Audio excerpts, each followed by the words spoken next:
Riċerkaturi mill-Institute of Earth Systems fl-Università ta' Malta qed jistudjaw l-effetti klimatiċi fuq l-ekosistema, partikolarment fuq l-insetti fil-gżejjer żgħar bħal Malta. Dan għaliex l-insetti fosthom in-naħal, il-grillu tar-ramel u l-frivet huma fil-bażi tal-ekosistema u r-rwol tagħhom huwa kruċjali kemm għall-ekosistema nnifisha kif ukoll għall-oqsma oħra fosthom l-agrikoltura.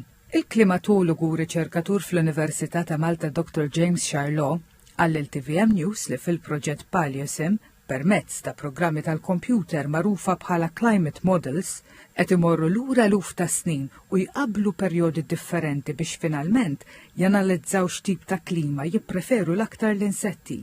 Qed imorru lura sa 20,000 sena ilu fl-era glaċjali, fi żmien il-mammut u meta Malta kienet maquda ma' sqallija, biex naraw f'daw iż-żminijiet bil-bidliet differenti ta' klima kif affettwaw il-popolazzjonijiet ta' dawn l-annimali. Biex idealment meta nħarsu lejn il-projezzjonijiet fil-futur ikonna idea ta' kif jista' jkun dawn l-annimali jiġu affettwati.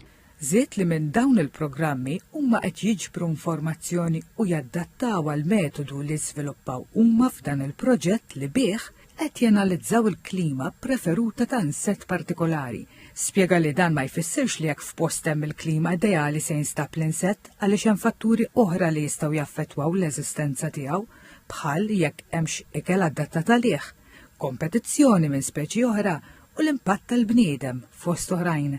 Però għalli b'dan il-mudell huma jkunu jistgħu jbassru kif it-tibdil fil-klima se jaffettwa l-insett u jkunu f'pożizzjoni aħjar biex jirrakkomandaw miżuri li jipproteġu lill-insett. Fost l-insetti li qed jistudjaw fid-dettall hemm il-grillu tar-ramel.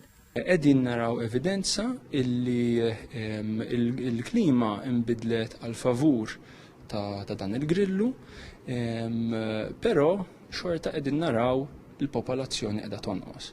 Mela din tiftilna opportunitajiet biex aħna ninvestigaw għalfejn il-popolazzjoni qiegħda tonqos. Tem jgħid li sa tmiem il-proġett sal-aħħar ta' Jannar se jkunu qed jaħdmu maċ-Ċentru Interattiv tax-Xjenza l-Esplora biex ir-riżultati ta' dan il-proġett ikunu ppreżentati wkoll lill-pubbliku bilan li l-pubbliku jifhem aħjar l-istorja tal-klima tal-Gżejjer Maltin u x'hemm imbassar għall-futur.